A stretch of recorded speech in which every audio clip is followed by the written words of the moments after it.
La santidad como estilo de vida. Episodio 16. Un corazón íntegro. Hay momentos en los que Dios pone su luz sobre nuestro corazón y nos permite ver algo que antes no habíamos querido reconocer. Y entonces aparece una decisión. Podemos justificarnos, podemos intentar ocultarlo, o podemos permitir que Dios haga algo con aquello que acaba de mostrarnos. En el episodio anterior vimos que Dios transforma el corazón, porque es ahí donde nacen nuestras acciones. Hoy veremos cómo responde un corazón cuando Dios comienza precisamente esa transformación. Desde las primeras páginas de la Biblia encontramos ese mismo momento. Después de desobedecer, Adán y Eva intentaron cubrir su vergüenza y se escondieron de la presencia de Dios. Entonces, la Escritura dice lo siguiente: Mas el Señor Dios llamó al hombre y le dijo, ¿dónde estás? Génesis 3:9. Dios sabía perfectamente dónde estaba Adán. La pregunta no buscaba información, buscaba restauración. Era una invitación para salir del escondite y volverse a encontrar con aquel de quien se había apartado. Y aunque el pecado tuvo consecuencias, la historia no termina ahí. Más adelante leemos: El Señor Dios hizo al hombre y a su mujer túnicas de piel y los vistió. Génesis 3:21.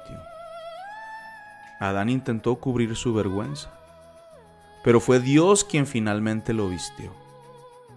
Desde el principio, descubrimos que cuando Dios confronta nuestro corazón, no lo hace para avergonzarnos, lo hace para restaurarnos. Ese mismo corazón restaurador lo encontramos una y otra vez en la vida de Yeshua. Pedro había prometido que jamás abandonaría a su maestro.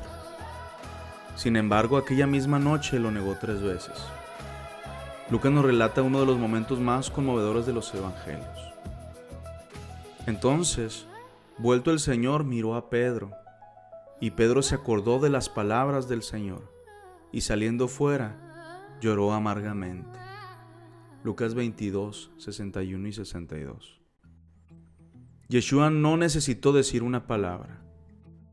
Bastó solo con la mirada. No fue una mirada para destruirlo, fue una mirada que lo llevó a reconocer la verdad. Y días después, junto al mar de Galilea, Yeshua volvió a buscarlo. Y 3 veces le preguntó: Simón, hijo de Jonás, ¿me amas? Esto viene en Juan 21, 15 al 17. No era porque Yeshua desconociera la respuesta, sino porque estaba restaurando el corazón de Pedro. Así como Dios buscó a Adán en el huerto, Yeshua buscó a Pedro después de su caída. Porque esa siempre ha sido la misión de Dios. Porque el Hijo del Hombre vino a buscar y a salvar lo que se había perdido. Lucas 19:10. Dios no revela nuestro pecado para alejarnos de él. Lo revela para restaurar la comunión que el pecado rompió. Y la historia continúa repitiéndose a lo largo de las Escrituras. Dios sigue buscando al ser humano no para destruirlo, sino para restaurarlo. Uno de los ejemplos más profundos lo encontramos en la vida de David. Después de su adulterio con Betsabé y el asesinato de Urías, todo parecía haber quedado oculto. David seguía siendo rey, el pueblo lo seguía reconociendo como el escogido de Dios. Pero aquello que permanecía oculto para los hombres nunca estuvo oculto delante del Señor. Entonces le envió al profeta Natán. Y no comenzó con una acusación, comenzó con una historia. Le habló de un hombre rico que tenía muchas ovejas y de un hombre pobre que solo tenía una pequeña cordera que la amaba como a su hija. Cuando un visitante llegó a la casa del hombre rico, este decidió quitarle al pobre su única oveja para ofrecerla como banquete. David escuchó aquella historia y respondió indignado. Entonces encendió el furor de David en gran manera contra aquel hombre y dijo a Natán: vive el Señor, que el que tal hizo es digno de muerte. Segunda de Samuel 12:15. Es muy fácil reconocer el pecado cuando creemos que pertenece a otra persona. Entonces Natán pronunció una de las frases más impactantes de la historia y le respondió: tú eres aquel hombre. Segunda de Samuel 12:7. En ese instante David tuvo que decidir. Podía justificarse, podía defenderse, podía culpar a otros, podía intentar proteger su imagen o permitir que la verdad de Dios llegara hasta lo más profundo de su corazón.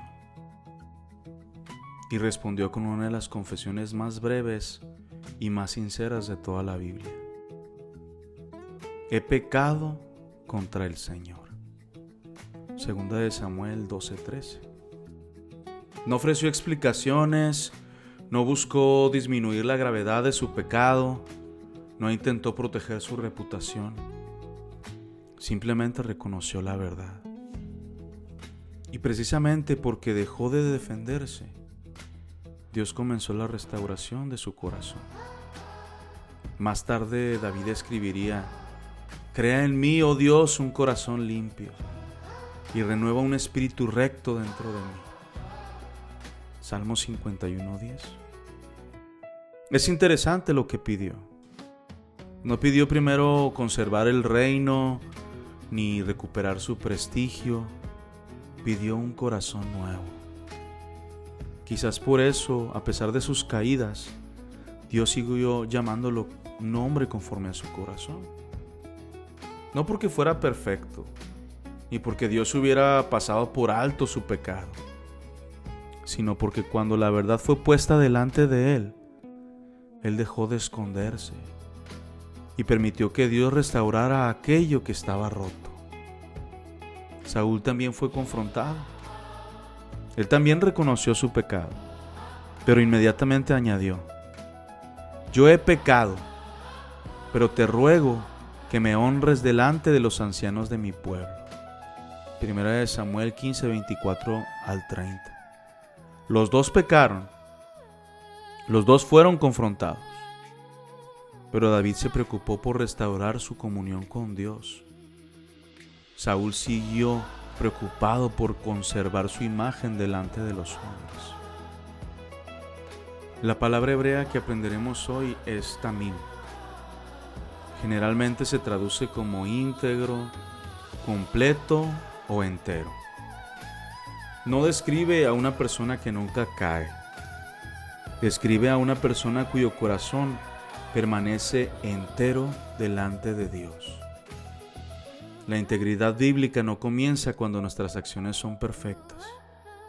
Comienza cuando dejamos de vivir divididos, cuando dejamos de esconder una parte de nosotros delante de Dios, cuando la persona que mostramos y la persona que realmente somos empiezan a ser la misma.